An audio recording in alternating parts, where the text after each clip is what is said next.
I'm actually going to just briefly go through kind of the flow of the presentation today.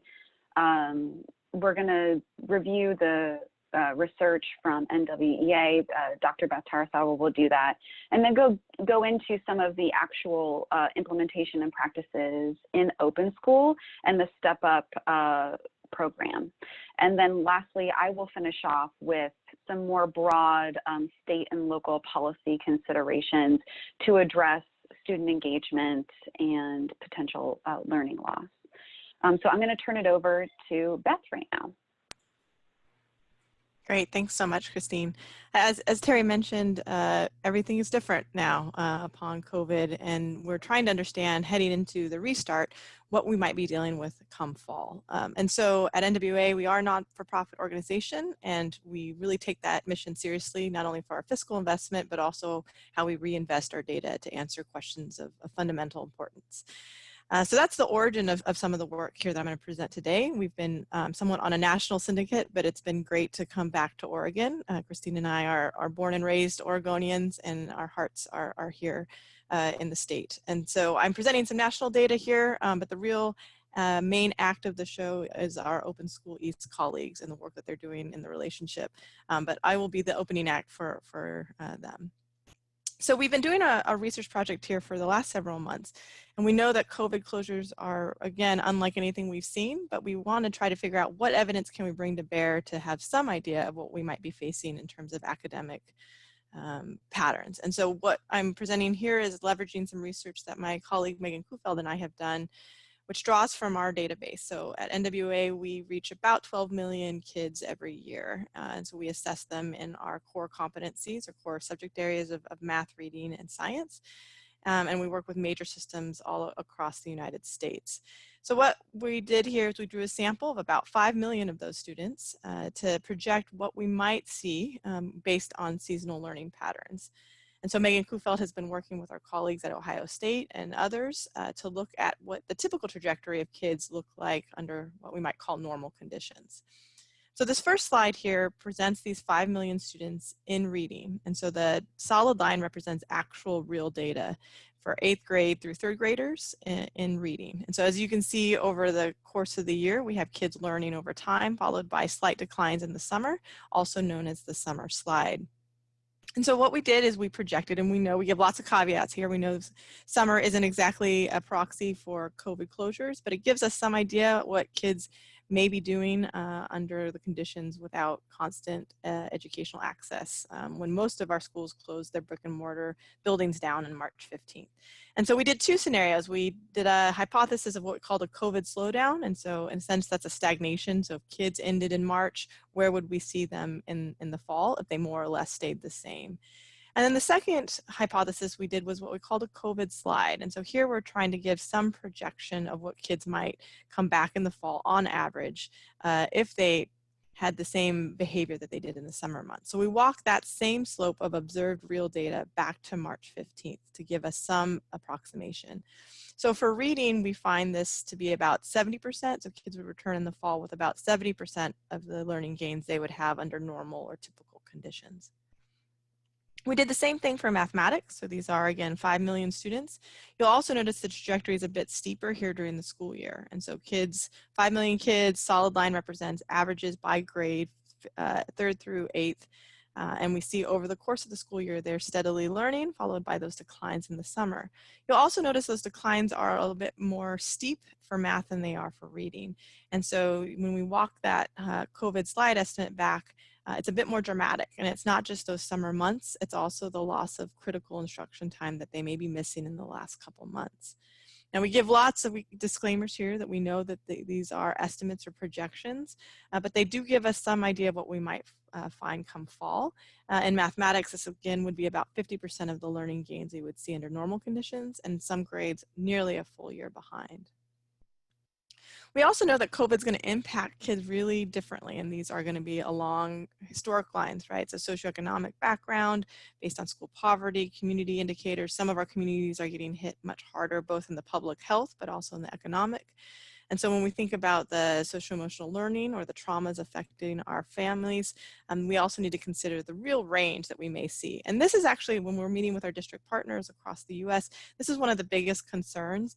It's the wide dispersion we may have upon restart. That kids always come to school kind of as a bag of a variety of different levels of educational background and starting points, but this is likely to be exacerbated come fall. And so to project this here, if we have 6th and 4th grade reading, and this is based on summer, so looking at the dispersion based on the 75th percentile, the 50th, and the 25th. So we're likely going to see kids come with even a greater range of educational starting points than we would see under kind of typical conditions. And then the last call out I would have, and these are just, this is to kind of kick over some of the context, not just the academic closures that we're seeing, but I brought in a couple other slides to think about, well, what's going on the ground? So we have these projections, but we also know that schools and districts are doing some really heroic efforts to get devices to kids, to get meals to kids and families. And so we need to make sure we're really attending and calling out the major efforts that folks are doing and the really good deeds throughout not just the school year, but also the summer months that many of our education leaders are doing. So what do we know kind of heading into fall, which again is looking a lot different than we thought in the spring? Well, we also know that the fall of the end of spring had kids go from remote instruction, and that became more intense over the course of weeks. So initially, many kids didn't have any access, and then eventually digital divide was breached. Kids got devices in many cases. But then access to those resources also varied. So some teachers were doing synchronous or asynchronous activities. Some districts were also doing different ways of tracking attendance and the like. But we also know that kids also come from really different home backgrounds and may not have access consistently to these computers or tablets or devices, and may also be sharing them with siblings. And so this also varies pretty significantly by socioeconomic background. And I also bring this really into relief given the population that Open School East serves, particularly are some of our most historically marginalized populations. So this is a backdrop of some of the types of demographics that Open School will be serving or continues to serve. Finally, what do kids say about access? We think about the schools, the measures that they're capturing, how parents are feeling, and last about students. And so this was just came out last week from Bright Bites, looking at how students responded to this prompt. It's easy to get my assignments and my classwork, and this was by device. And so you see a little less than half of students in this sample reported always. A good portion said usually, sometimes followed by never, and they tended to be fairly consistent across their different devices. So whether those were school provided, their own cell phone, or access to paper and pencil. And then I'm going to turn it over here to Terry to kick off with what we're doing at Open School. But I'm just going to highlight a few of the things that we see in the space across our countries. I brought up the academic slide that we may see, but first and foremost are some of the social emotional needs that we need to be attending to, and Open School exemplifies that both before COVID and after. And some of the takeaways here are, recommendations or considerations are partnering with those existing organizations, culturally specific organizations in particular that you're working with, providing intentional healing opportunities both for students and teachers, and for families. Addressing the skills that we need now, in particular, both the COVID reality and the public health pandemic, but also the pandemic of racism and structural inequality that have plagued our community for generations. And lastly, really thinking about this as not just the burden of teachers and educators, but this relies on all of us to think about kids and the communities and how we're going to come together to really push for recovery efforts heading into the next academic year. And I'll turn it over to Terry. Thanks. Okay, thank you, Beth. As Beth mentioned, we're going to now kind of dig in and talk about our work at Open School and the work that we've been doing with disconnected and marginalized students around the Portland metropolitan area. Again, we are a culturally responsive organization. We've been doing work with students around the greater Portland area since 1971. So we've got 49 years kind of in a game of working with disconnected youth. We started primarily as an alternative school, and then we added the integrated after-school program in 2004. which then extended our relationship-based and family engagement practices onto conventional campuses, primarily with PPS as a community partner. So when COVID first hit in March, we were like really concerned that our students would disconnect altogether, given that our students are most vulnerable to dropping out. We decided that this was a time for us to like really lead with our core values around one-to-one relationships, family engagement, and advocacy, being at the center. And this is what made all the difference for us over that 90-day stretch between March and June. Of course, the struggles were great, and there were many, like most of you and all of us have encountered as we kind of build a bridge as we're crossing the river. But the results gave us a sense of hope that really helped us find our way in terms of figuring out how to lead our students and families through the remainder of this pandemic. We don't know how long this is going to last, but what we're really focused on is how do we make sure that our marginalized communities that we're serving don't get left behind as the macro public system tries to figure out how to best educate all students in the mainstream and engage in learning. You can go to the next slide now. Okay, so a little bit about our programs. So we have two programs, Open School East and Step Up. Open School East is a school serving high school students in East Multnomah County. It's located in the Rockwood neighborhood, which has some of the highest poverty rates in the state of Oregon. We're a small school environment that is relationship and strengths-based, that serves as an alternative choice for students who are having a hard time finding their way on traditional campuses. And then our Step Up program is an integrated, again, after-school program that serves 3 PPS high schools in the urban center, and that extends our relationship-based model into the mainstream space. This program focuses on bringing advocacy in that traditional setting where we're wrapping around students and families with mentoring, tutoring, and counseling. Again, as Beth mentioned earlier, we're going to focus most of our presentation on Open School East for today, but the common thread between both programs is our advocacy work, where we're intensively building one-to-one relationships with students and families to close those achievement and opportunity gaps, keeping students on track to graduate, and then connecting them to post-secondary pathways. Let's go to enrollment. So students and how they find our way to us, it starts with academic priority list and directors of student services in our partnering districts who are looking for students who are showing signs of disconnection, primarily around absenteeism, behavioral problems, and then also failing course marks in math and language arts. We are a school of choice at Open School East. We work closely with connection coordinators who bring students and families to our campus to do a tour, to see if they're interested in our model and the school environment that we have to offer.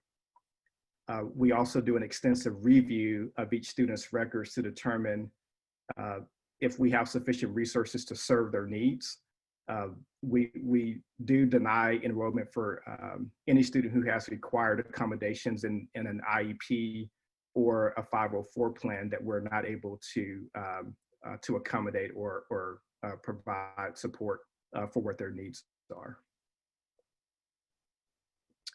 Demographics. At Open School East, our student enrollment for school year 1920 was 126 students. This year, our enrollment will likely be somewhere around 110 students. In terms of racial breakdown, 50% of our students are students of color, and then 47% are white. Free and reduced lunch, 50%, and then 28% of the population is SPED.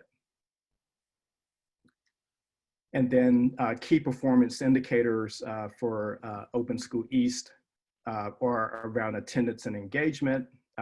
Typically, students who come to us are attending school around 50% of the time, and we're able to get student attendance up to 85% or somewhere in that range, as students really find connection in our community.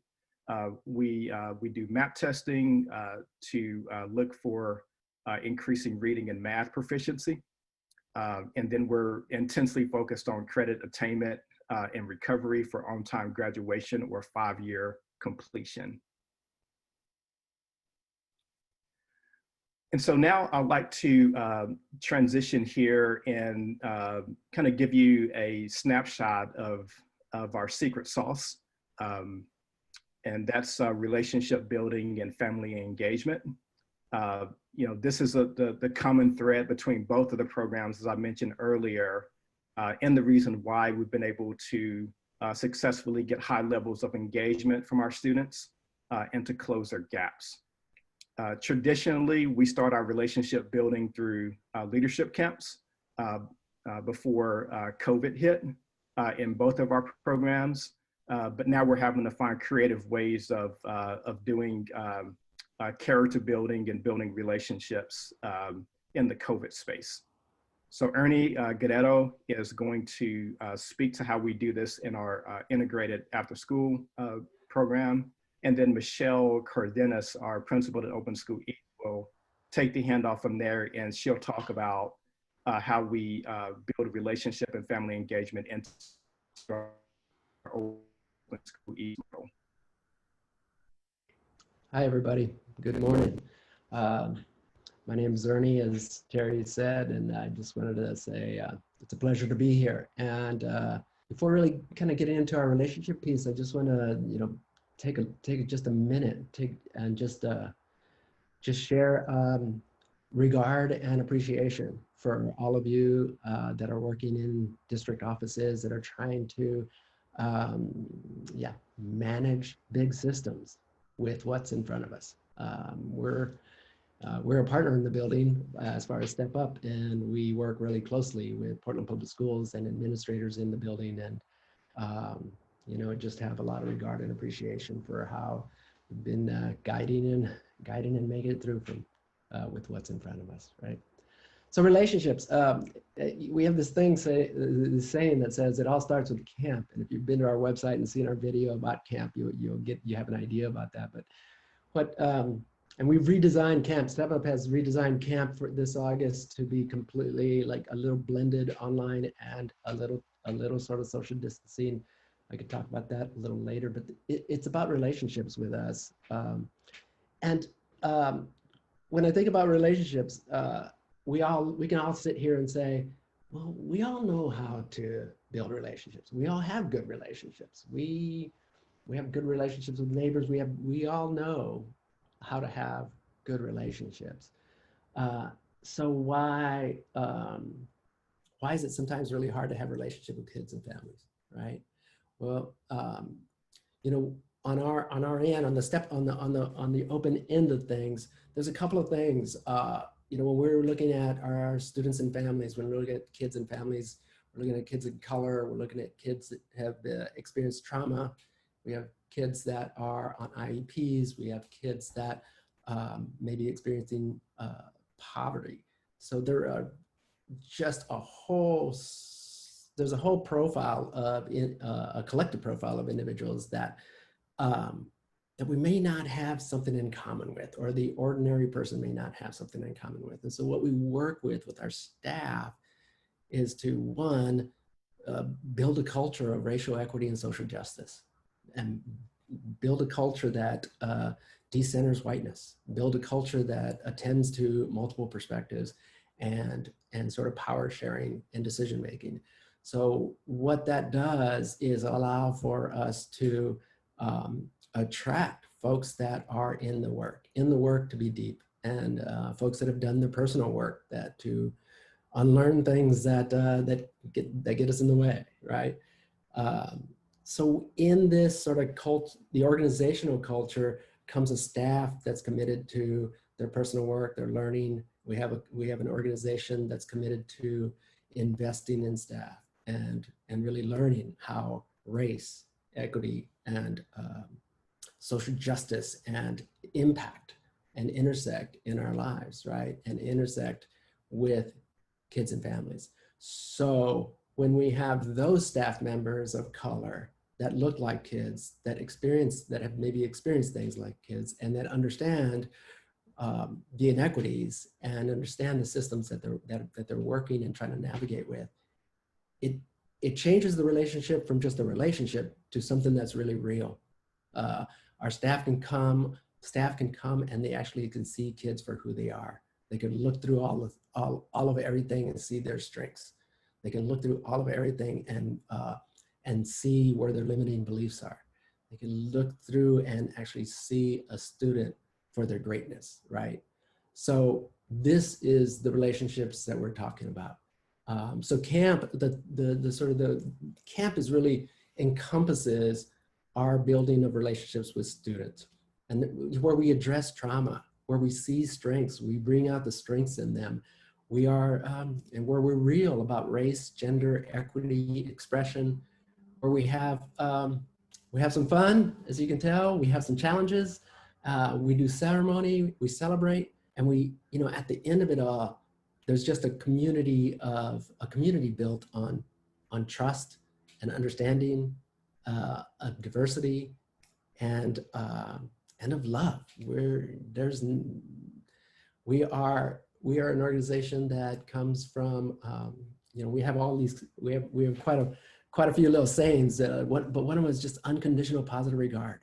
And the success that we've seen in students when we put that kind of energy and that kind of relationship into kids, for seeing them who they are and in all their beauty and all their greatness, that sort of starts, you see it in students. You see it in our students. We're like, our staff, Step Up Staffs is in 3 high schools, regular high schools. We're in there from 9 o'clock to 6 o'clock. And now virtually, we're going to be there in digital classrooms and in an out of classroom space. You see students start to see themselves as worthy, see themselves as believing in themselves, see themselves as noticing their limiting beliefs and sort of unraveling from those a little bit, and really putting forth an effort to build a community, to find success in education, and find success in themselves. So this, so camp kind of brings that together. But when we talk about relationship building across Open, it's about all of us doing our work. It's about all of us paying attention. It's about all of us seeing students for who they are. And that just works. All of our programs work with a partnership. We can't do it alone. We cannot do it alone. We work with districts, we work with building administrators, we work with, and the other piece is that we work with families. We just have a beautiful way of working, a similar way of working with families. It's a partnership between families, students, and our program. And together, Step Up worked with about 300 students this year. We got about 80% of our data, 80% of our students' data to date, and we're 92% on track to graduate, so passing 6 or more for a group of students that weren't coming into high school with a lot of success on in their belt. So we can go to the next slide. I think there's another slide with some kids pictures. Is one of our camps there it's Magruder. It's on the Oregon coast. The camps previous to this year were 5 days long, so this is like day 4 or 5 where we're kind of getting ready to go. But anyway, thank you for your time. I'd like to kick it off to Michelle at this point to kind of lean into Open School East. Thank you, Ernie. Hi, everyone. My name is Michelle Cardenas, and I'm the principal of Open School East. And I'm going to be speaking about how we really used, as Ernie spoke about, our organizational commitment to deep, authentic relationships and how we actually use that as a springboard in having to go online during COVID. And while we did not have camps, like many of you, camps are not necessarily the conduit that we are able to use to build those authentic relationships. And also making sure that while Step Up has this really great opportunity of integrated supports, Open School East as a school, we have to be very mindful as well of the systemic inequities that just the educational system as an institution has placed upon BIPOC students and students experiencing poverty. The reality is that schools as a systemic structure within our society were not set up to serve all students. So how do we approach serving our students as a school? And so you're going to see in our presentation how we really leverage that conversation just throughout our best practices, but especially after COVID hit in March. So in March, we had just found, as many of you had to do, dove right headfirst into distance learning. And many of our students had never accessed Google Classroom or haven't really worked on a Chromebook beyond some of their ELA classrooms. And so this was a huge learning curve for all of us. And we knew that what we know is that we know our students. We have these deep relationships with our students. And for some of our staff, because the nature of our school is that we have had significant turnover, and I know that there's a question in the chat about providing equity in a community, especially if the community is mostly white.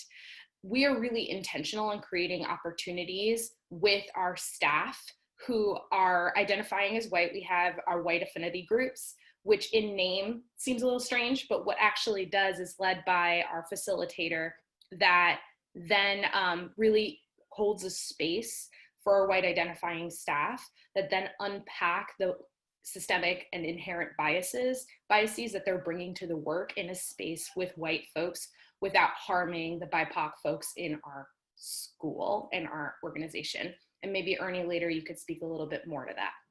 So with our distance learning priorities, we really knew our students, and we know that our relationships are what make us great. What we didn't know was what was ahead of us.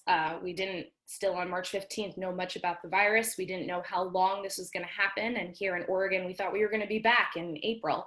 So we had to figure out, what do we use? How do we leverage what we already know in the unknown? And those three priorities were, we need to connect our students, we need to support our students, and we need to preserve our community. And so what we did was we truly mobilized our entire community, where we had the luxury of being small and nimble, whereas some of you may be superintendents and had to have a massive bureaucratic system that may not be as agile, but still made some Herculean tasks happen this past spring. And so we ensured that all of our students were connected with Chromebooks and devices and had access to support, access and support to resources for Wi-Fi. So I can say that we had 100% of our students connected and online by April. And then we knew that the power of data was what's going to get us through. So we created an internal tracking system for engagement and for work submission. So we can ensure, even though we're on Google Classroom, and as many of you know, is a great, fantastic tool, but does have some limitations with measuring student engagement beyond that, just the work that's submitted. So we had to make sure that we were keeping abreast to how many times our students made contact with us, or were asking questions, or going on video calls. And so we have this massive, gnarly, beastly looking spreadsheet that tracked almost every interaction that we had with our students. And with that, we made sure that those interactions were deep support. And so we ensured that our advocates were making daily outreach to our students, and we created opportunities of synchronous mentoring and counseling. We also offered some off the side FaceTime hours and home visits with our students that needed more support or needed a bit of nudging and connecting. We started off being mostly asynchronous, knowing that our students now were thrusted into being the primary caretakers of their siblings. They, some of them had to pick up extra shifts at work as essential workers and food services to help keep the lights on. And so we really prioritized a flexible schedule for our students in the spring.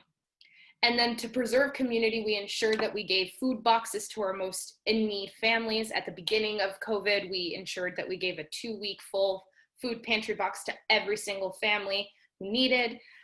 We offered a weekly parent chat hour for questions or just a place to communicate from parents within our community of like how immense this obstacle has now become of having all students at home all the time. And we created affinity groups for our students. So there was a young men and young women's groups of color in which our 2 staff members held affinity groups for our students to unpack the simultaneous pandemic of racial inequities that have been elevated to the critical consciousness of society this past spring. And we also ensured that the so what factor was always included in our Google Classroom content. So if it was something that you could just hop on another tab and Google, we didn't want that to be what our students were learning. We wanted to make sure that all contents were engaging with the realities of which our students were dealing with right now. So after that, next slide. What we found is some really incredible outcomes with our data tracking. So diving headfirst with these priorities, we saw that we had 85% of our students engaging with us on a daily basis. So without the power of relationships and without the best practices from the greatest culturally sustaining pedagogic minds like Dr. Shiraki Holly or Gloria Latson-Billings, who talk about affirming and building those relationships, that 85% wouldn't have been possible. And what's even more interesting was that it was a 24% increase from in-person attendance. We also saw that 84% of our first inaugural graduating class, which is a little bit bittersweet because this is a very extreme circumstance to graduate for the first time, 84% of them graduated. And with summer school, we can now proudly say, after some credits being attained during summer school, 90% of our students in 12th grade are moving on to post-secondary plans. In addition, 100% of our Black young men in the 12th grade graduated. So now what's next? Those are really great outcomes, but we did find one piece of data that still was very, very, very, very at the forefront of our minds and goes back to Beth's presentation about the COVID slide. Only 40% of our students were submitting work on time. While in that 40%, 63% were BIPOC students or students experiencing poverty, and about 22% of that were students that had some form of 504 or IEP. Really great numbers, but not necessarily the critical mass of our students. We want all of our students to access and learn because that's the core of what we're trying to do here. That is educational equity. So we need to gather more data. How do we make sure that knowing in the fall, we are most likely going to be online and we've gathered enough data to know that it's going to be in the foreseeable future, this is now our new normal. How do we ensure that learning still is protected? So what we did was very much like the guidance and policy that was brought down to us from the ODE guidelines for planning for the fall, was that we gathered an immense amount of community and stakeholder feedback. We got feedback from our staff. We combed through our data relentlessly. We looked through the operational blueprint guidelines like no other. And we really made sure that we are keeping abreast of the latest science and advice from public health authorities. And with that, we came up with our 4 guiding principles for the fall. Now, our 4 guiding principles were actually adapted from the New Leaders organization, so newleaders.org, through their transformational leadership framework. And that is, we're going to prioritize promoting connection, preserving community, protecting learning, and then this is our unique STEM and principle is transforming systemic inequity. And we're going to do that by ensuring that we are really putting in these robust systems and supports to addressing some of the gaps that we saw with our data, including more synchronous learning, including equipping our staff with what meaningful feedback looks like in an online environment, including giving our staff the skills and experience and professional development on what online learning looks and how does that work for learning and the brain if we can't do it in person, which is how we've all been traditionally taught as teachers. We're also going to systematize social emotional learning, which I know is very, very buzzy and a necessity and on the forefront of many of your planning and minds. So we're going to ensure that we're putting in explicit social emotional learning skills at the same time as putting in systemic supports for social emotional learning. So a lot of preventative and a lot of proactive systems and supports. We're being intentional about incorporating more mental health supports.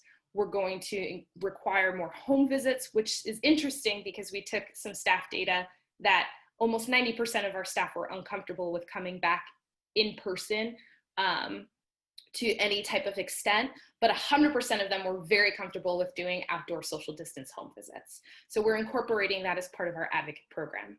And for transforming systemic inequity, we're going to use best practices such as multiple tiered support systems for both connection and engagement and academics to ensure that we're wrapping around our students. We're also including a SIT team, which is student intervention team, that's led by teachers to use the data within their own classrooms and what they collect in their own relationships to best support the MTSS system with the most information necessary.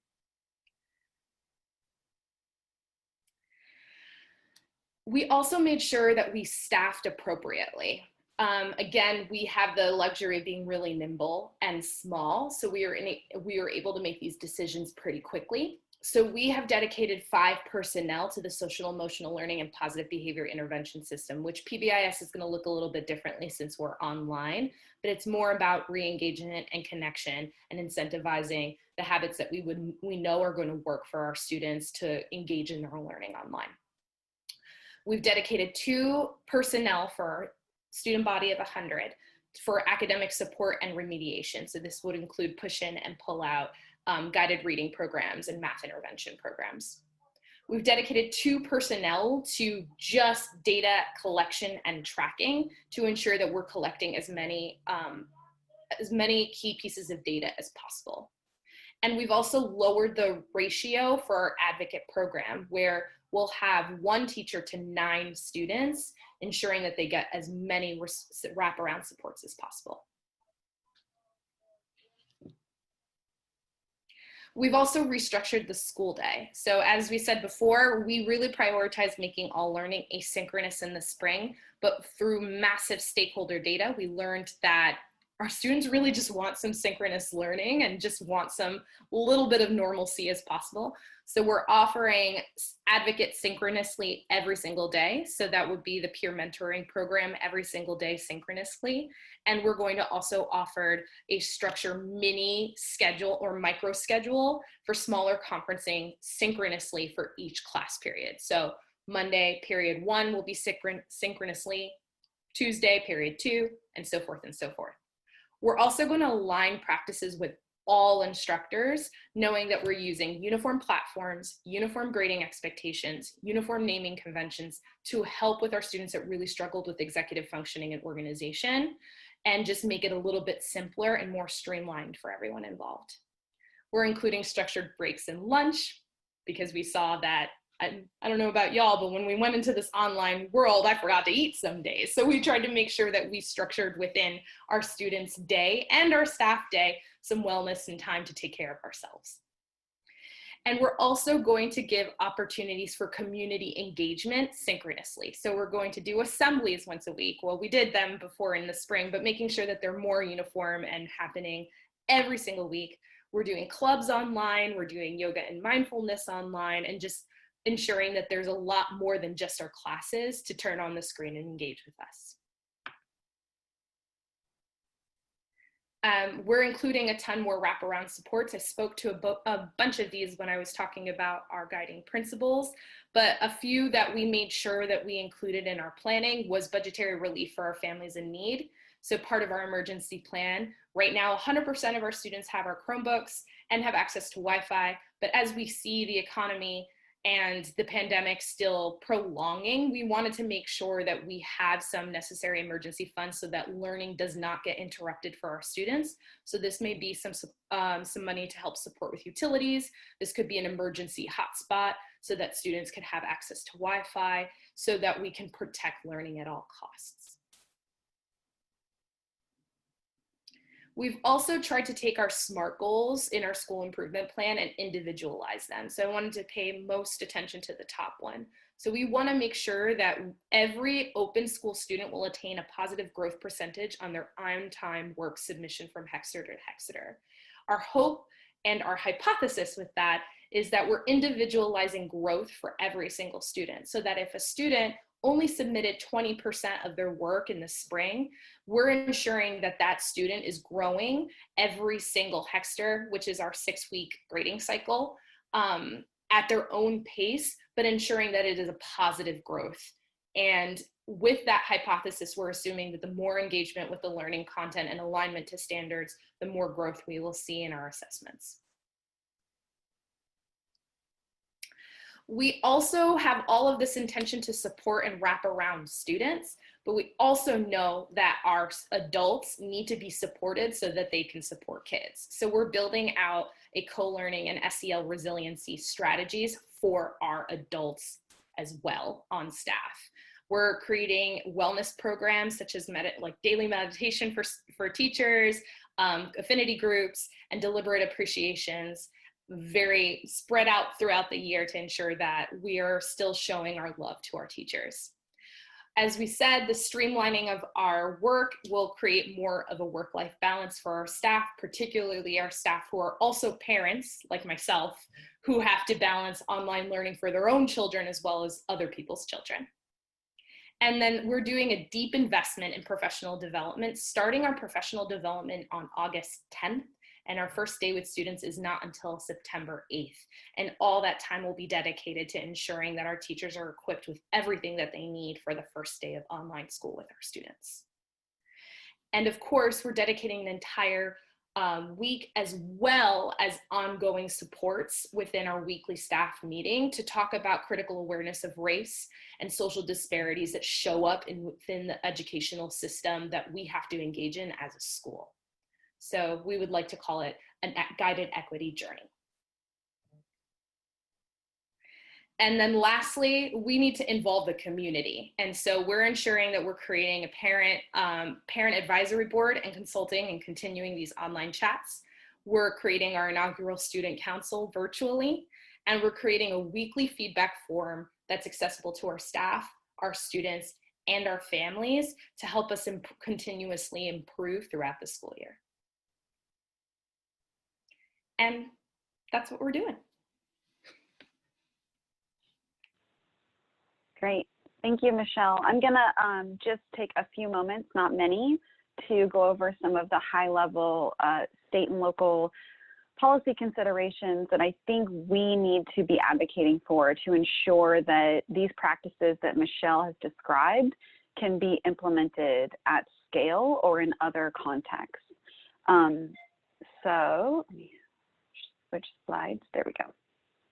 So we know that in June, many of our state and local partners started asking, you know, what are our blind spots going into next year? What are we not thinking about that we need to be considering? And as we started talking with some of the policy influencers about this work in other states, the idea of restart planning needed to be reviewed. And last week, the Center for Reinventing Public Education released a review of a nationally representative sample of state reopening plans. And there was something very striking in there, and that was actually what wasn't in the plans. States were really giving districts minimal guidance and support around teaching and learning and student engagement. Only about half of the states are actually addressing how districts can communicate to the state what they're doing about those pieces.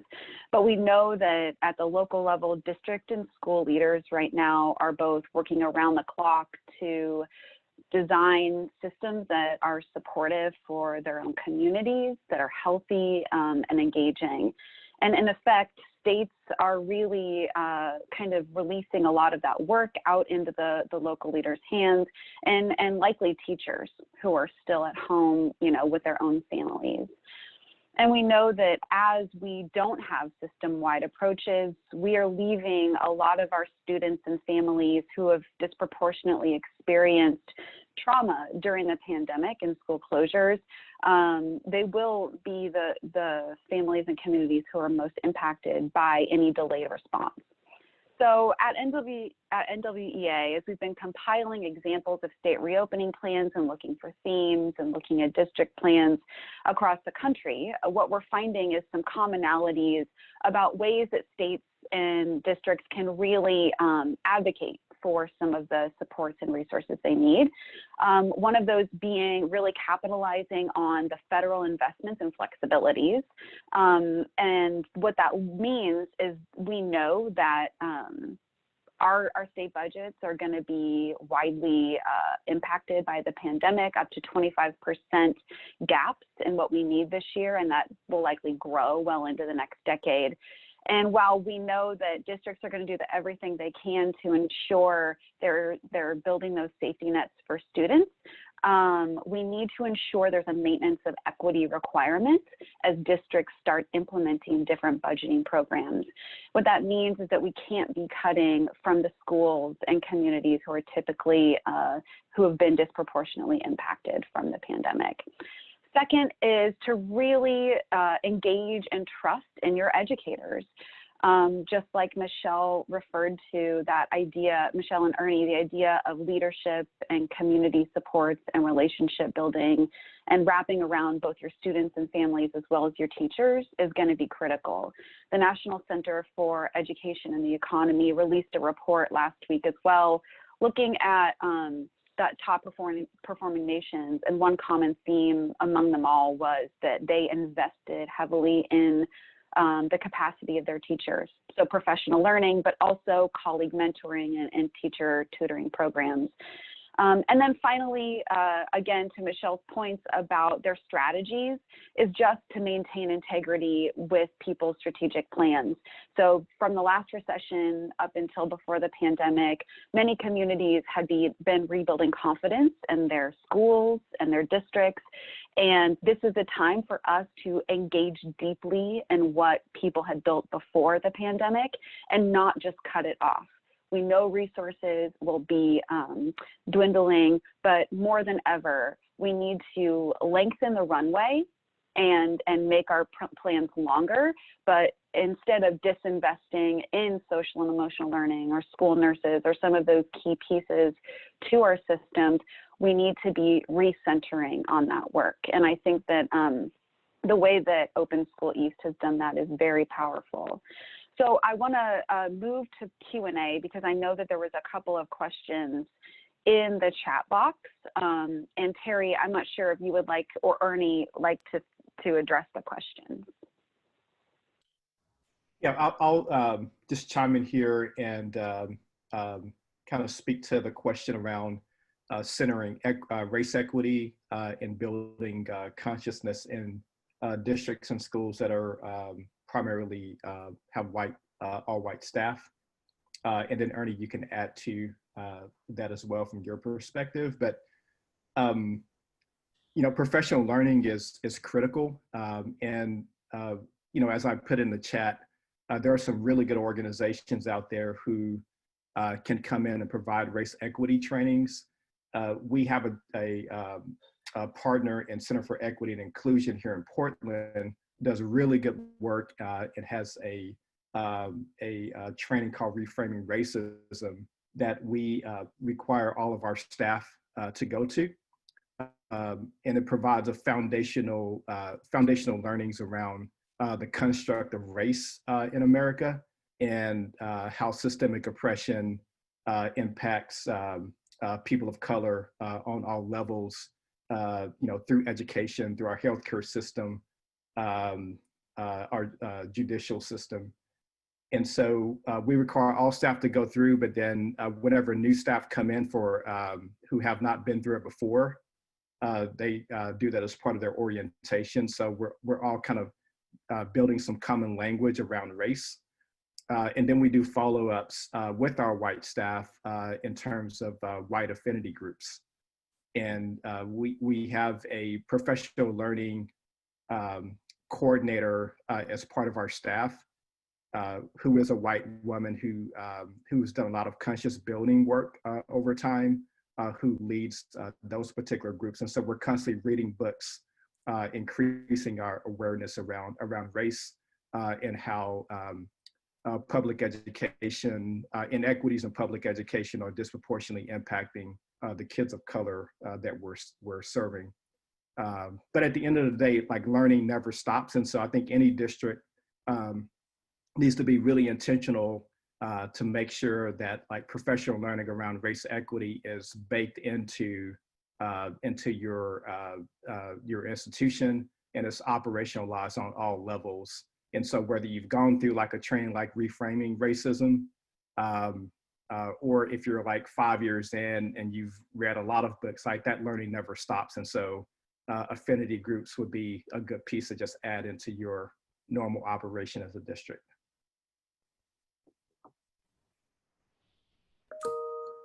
Terry, you said just about everything. Yeah, in complete support.